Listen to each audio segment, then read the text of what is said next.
Hello again, whiskey friends. Thanks for joining me, everybody. Quite excited to talk about the whiskey that we will be highlighting today. From time to time, we do get the opportunity to pick single barrels on behalf of the channel and bring some delicious whiskey back to this community. And when we do so, people do like that we give tasting notes in the format that we do for reviews. So we will be talking about a barrel we got to select back in September 2024. And this was on our bucket list for the year. So happy to be able to check it off and discuss it with you. So thank you for joining today, whiskey friends. Let's kick off the show.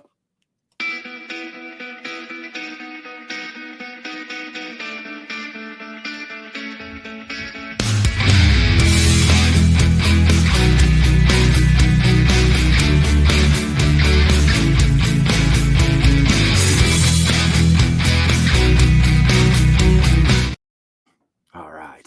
Now, as of recording, this pick is not sold out yet. So there are some still available. So if this does intrigue you, don't think that I'm talking about something you can't get your hands on. Go over to sealbox.com, search for Hello Again Whiskey Friends, and you will see this bottle pop up. The password on that is MASH, M-A-S-H.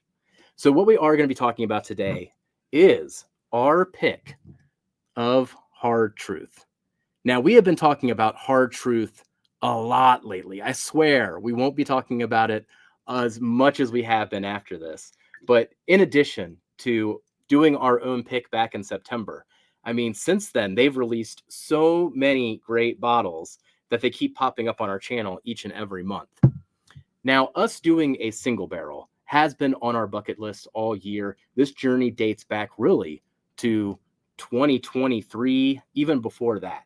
We were big fans of Hard Truth with their initial releases. Couldn't believe some of the flavors we were getting from 2 to 3 year rye. So Jason over at the Mash and Drum and Scott at My Bourbon Journey invited us on a pick to do a single barrel. So Darrell and I were able to go, and we had a hand in picking the Mash and Journey single barrel, Hank and Roscoe's Spiral Cut Sweet Tea. We'll get into the spiral cut of that in a moment here. But during that pick, we got to learn even more about Hard Truth, got to go to their amazing grounds, got to ride through the forest in ATVs on a barrel pick. Quite the experience. But what's most important is when we went to the gift shop thereafter, we found a single barrel there that blew Darrell and I away. Wish we would have bought more. But that single barrel ended up coming in fourth in our end of year tournament in a blind tournament. So a 2-3 year rye came in fourth place in our blind tournament. We knew at that moment that we had to make it a goal in 2024 to get down to Hard Truth and pick our own barrel. So in September of 2023, we had Dusty Dan, Drifting Drams, World's Worst Bourbon Channel, and a whole bunch of others join us for that pick. And wow, did we have a good time. I'll get back to that in just a moment. So what we are going to be talking about today is the Hello Again Whiskey Friends pick of Hard Truth. This is coming in at $77 through Sealbach, 119.5 proof, and it is 4 years old. There were some on the table that were actually at 5 years or really poking at 5 years, but this one did stand out. But quite frankly, there wasn't a bad choice on the table that they gave us. I can also show you here the Tater Sticker. So inspired by the World's Worst Bourbon Channel, go over there and subscribe to Gary. Give him some love. He does some funny 30-second videos, something that's going to be making fun of the whiskey industry or whiskey drinkers in general. But had this image in my head of a Brady Bunch logo with him and his blue glasses and hat and all of us looking in all those separate directions. Thus, it became the Franchi Bunch. I also think it's funny that the World's Worst Bourbon Channel is collaborating on a rye pick. Now, let's go through the flavor profile on this one. I'll do things a little different given that it is our pick. You know, there's no sense in doing a full review of a whiskey that we chose. Hey, how could I not be biased? But also, we picked it, so it fits our flavor profile. Therefore, it should score high. In general, though, just keep in mind, we do have a scoring system behind the scenes. Anything above an 86 is like a hitter bottle. And frankly, we're not going to be picking things that are below an 86. So if you're interested in getting on future barrel picks that we're doing here, if you would like to get a bottle A, this one is still available.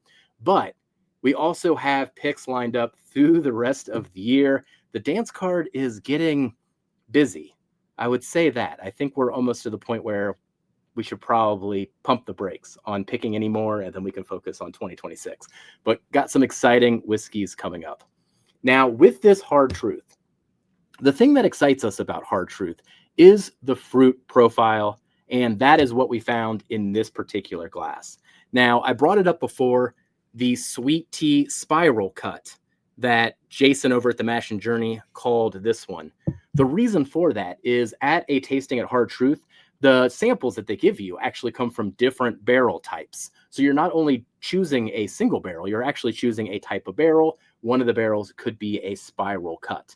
Now, the spiral cut is interesting, and I've seen most groups lean into the spiral cut on their own picks because it gives a darker profile, more root beer like notes than necessarily what you expect from a rye. So people think of it like, oh, it's a more bourbon friendly rye.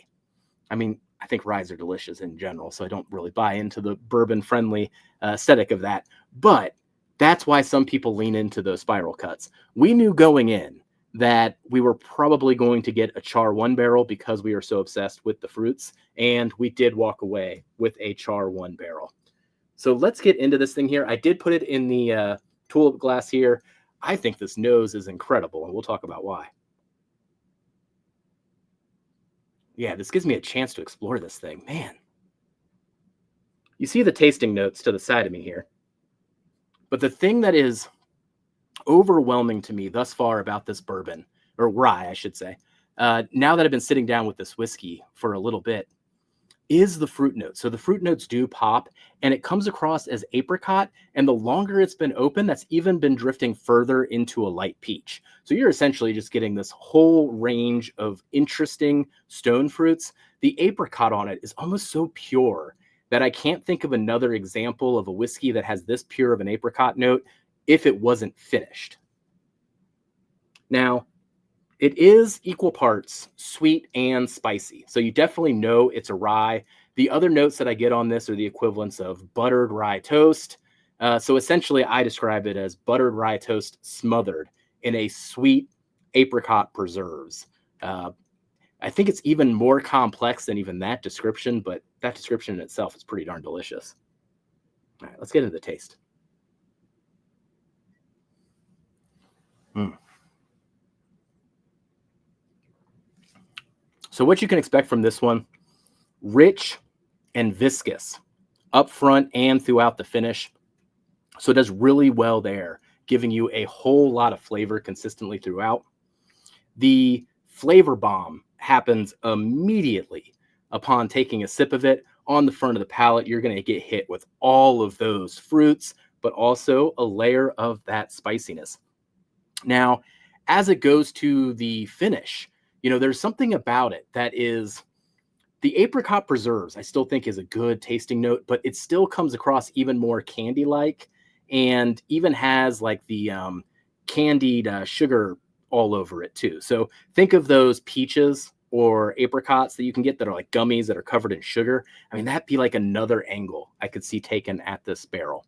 The other thing that's happened more and more off of this one as I've gotten to know it, there is a certain oak and cedar that's starting to emerge, which is really exciting, I think, for Hard Truth. Excited to see where these ryes go in the next couple of years. All right. Another sip. Let's see if I got anything else.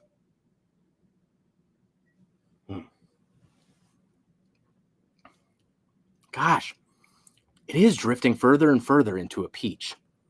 That is so fascinating to me. The stone fruits on this thing are so crazy. A, for a rye, and B, for something that is not finished. That is what is still blowing me away about this particular rye and Hard Truth's ryes in general. Gotten a chance to drink some of their distillate straight off the still, and those fruit notes come off as fruity pebbles off the still.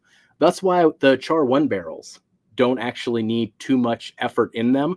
They don't need to overchar those barrels to get flavor because the flavor's already there in the distillate. All right, one last sip.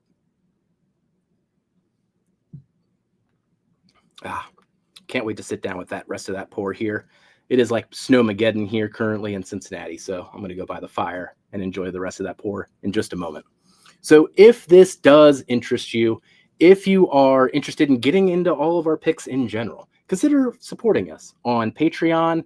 At a minimum, you can join the free tier, and we also have a private Facebook group. You can get the link in the descriptions here. We do give a lot of the channel news and news about barrel picks through that as well. You just got to fill out a little questionnaire and essentially tell them I sent you. So that concludes the breakdown and the tasting notes of the Hard Truth pick. All of you that got it, I can't wait to hear the feedback on this one. If you are interested, once again, it is still available on Sealbox, and you can search for Hello Again Whiskey Friends. You'll see it pop up. If it still requires a password, the password is MASH, all lowercase letters, MASH. And there you go.